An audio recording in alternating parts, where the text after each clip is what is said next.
Hi dear friends, this is Asima. Hope all is well for you. I'm happy to find you today to talk about a new deck that I have received. It's called the Three Angel Oracle deck.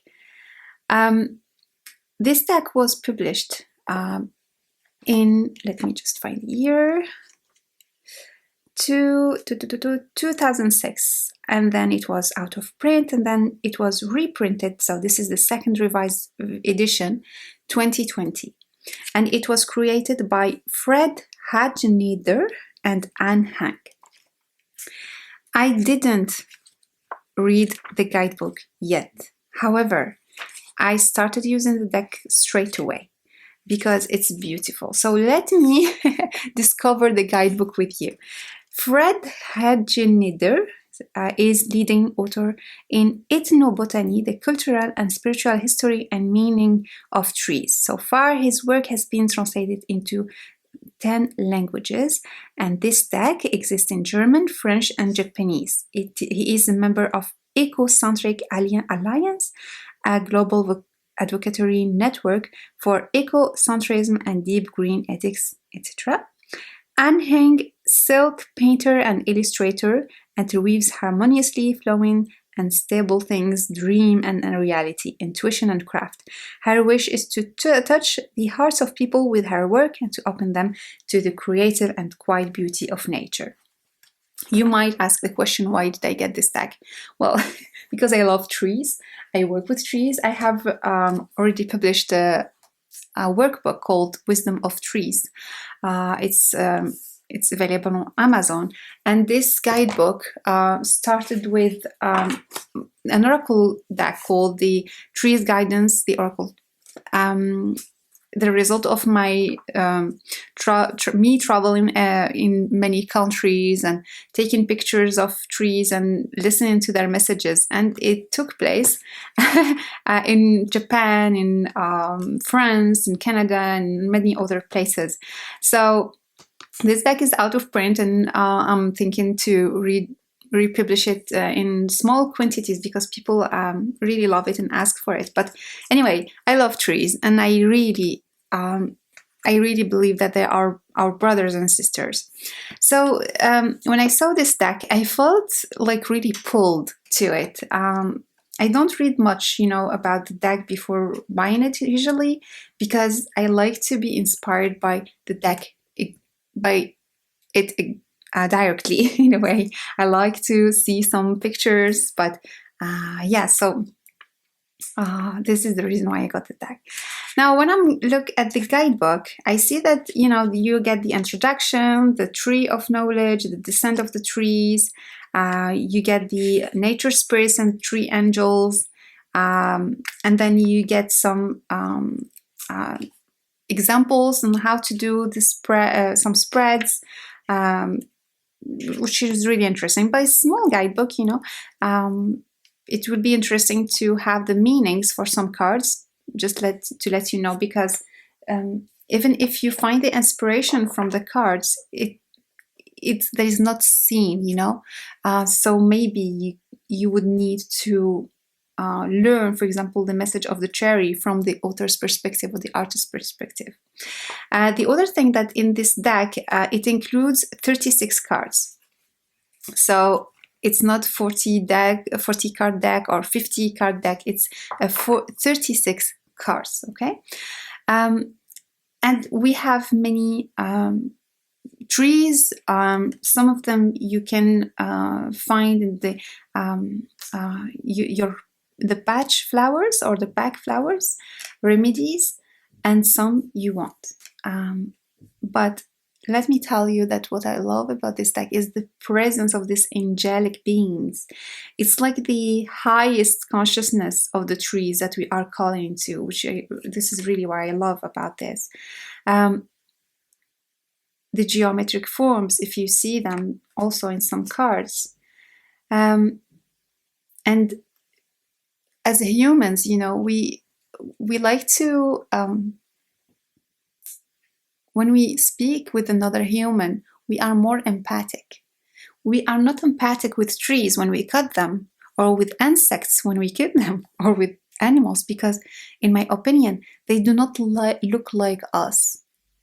And depicting the trees with faces and giving them eyes, giving them mouth, giving them this form, human form, is a way for us to see them as us, to say, okay, well, this is a being. This is like me. Well, they look like us. Trees are alive. Trees are alive, but we forget that. As human beings, we forget that trees are live beings. They suffer, they have emotions, they have teachings, they have different layer of consciousness too. They carry other spirits within them, like humans do too. We carry many spirits with us. Just try to go and see an energetic healer or energetic practitioner, and he will help you cut things, remove spirits from your aura. This is what we do, when we do a healing session, because this is what we see. We see that there are spirits in everything. So, coming back to the trees. So having these faces in the trees, and just think about the green man, we say, the green man. Because there was a face somewhere. And even the values, when we talk about gods and goddesses, they are embodied values, embodied principles of life that we have put into form so we can understand them, so we can assimilate them. And even when you talk with your computer, now they are put in voices, Siri, answer this. Siri, what is this? Because it has a voice. They put a voice to it. This is what we learn and how we communicate as a human.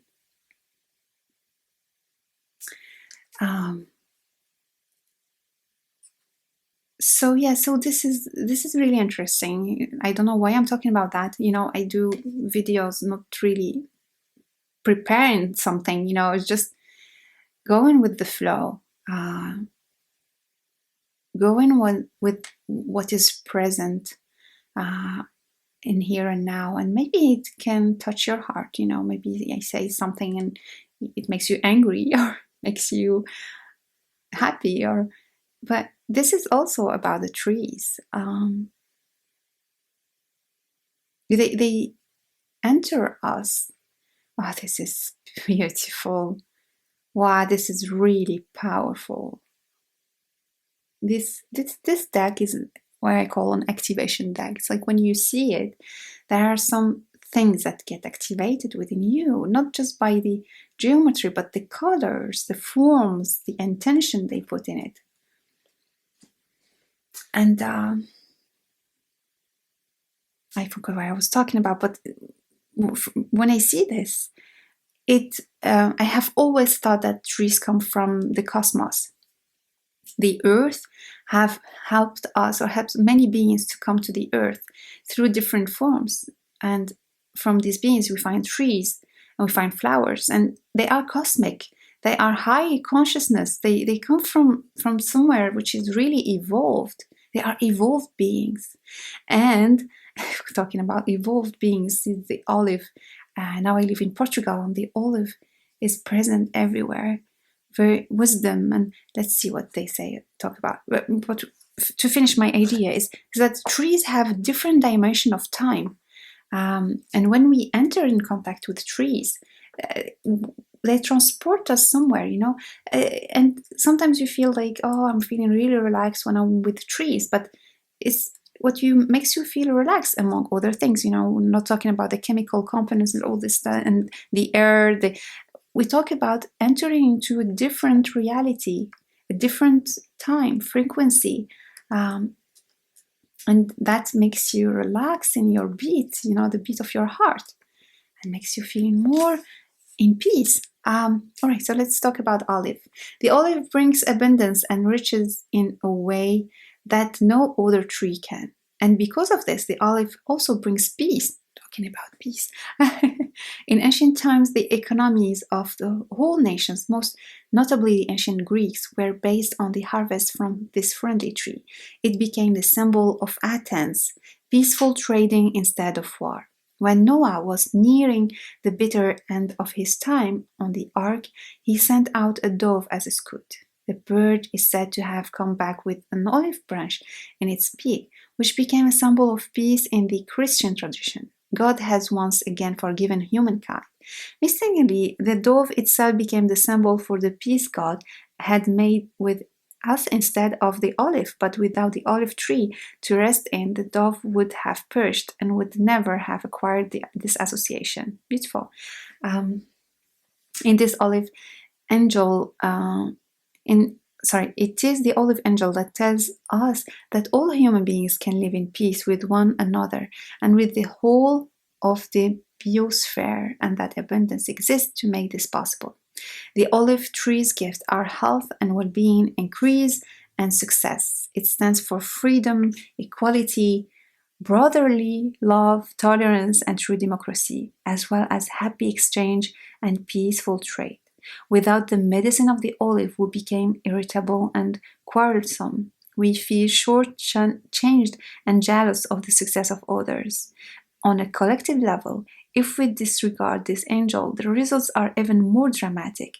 Suppression, exploitation, enslavement, strategic third world debt, incalculable greed, and war, and so on. This is beautiful. And in the Bach flower or the Bach flower, the olive helps people who are in burnout, live in burnout, tired from things, tired from life, tired from sickness. And it comes and gives them strength, give them hope, give them, the strength to continue to move ahead, Okay, let's go. Black poplar. Black thorn. You was beautiful. The elder.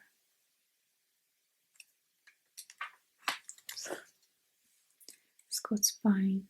It's beautiful. You feel that solidity. You feel that strength. Large. Ginkgo. This is beautiful. And this is really interesting because as a plant, the ginkgo helps with the mind. It helps our neurons to work better. It helps us to see things in clearer way and to concentrate in our objective. And it's really beautiful to depict this like in this way, to see how the energy flows from the mind to the rest of the body, the soul, the holy. Birch, sycamore. Oh, it's beautiful.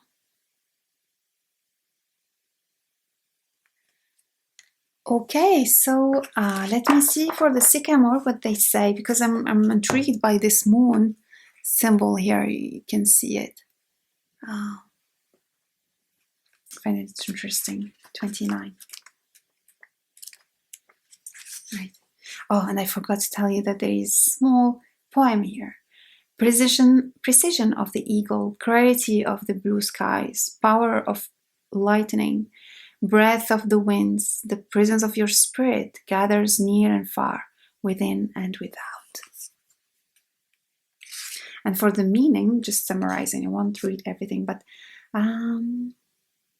so the sycamore's birthplace is in the mountains, but like many of the maple family, it has been planted in lowlands all over the world for its decorative value. The whole family of maple trees, however, is robust and versatile. They go well just about anywhere, which means that we can enjoy their splendor in many parts of the globe. It connects to the air, the element of the air and earth. Putting ideas into practice becomes easy. Enjoying being calm and cool-headed, be astute, but without splitting hairs. without the blessing of the sycamore. I found this really beautiful. Without the blessing of trees, without the blessings of plants. That means that we need to honor them.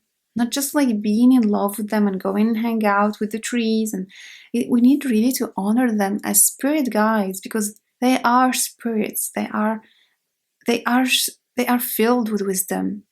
They lived more than us humans, and they carry all the story of humanity.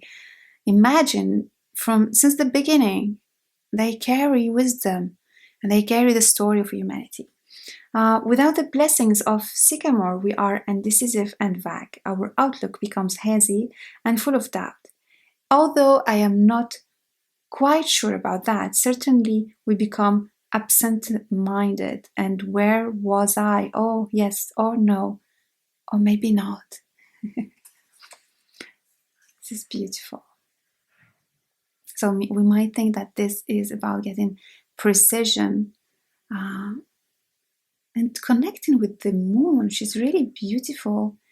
And you will feel like in some trees, with some trees, you feel like things are more feminine. Some trees are more feminine, some trees are more masculine. That means that they are carrying the principle, the masculine principle or the feminine principle. And they carry values too. But again, it is an oracle deck. And if you want to go on with trees, there is no better than connecting directly with them. I talk about this in my guidebook, in my workbook, because we need to connect with trees to learn from them directly.